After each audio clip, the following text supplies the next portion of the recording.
siin on siis teie toidud, siin on maapernikreem ja siin on rebitud pardiliha. Soovite ma räägin teile lähemalt teie toidust ka? Palun, jah.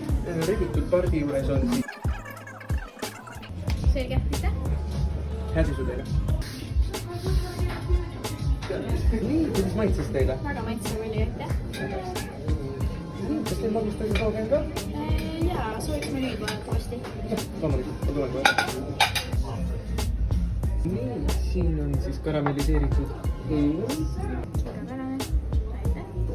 Hädisu teile. Aitäh. Nii, kuidas teile magustoit maitses? Väga maitsev oli, jah, aitäh. Siis ma kästi, kas te soovite midagi veel? Ei, aga palun arvet. Kas soovite kokku või lahku? Kokku ja ma maksan kaardiga. Loomulikult, ma tulen kohe.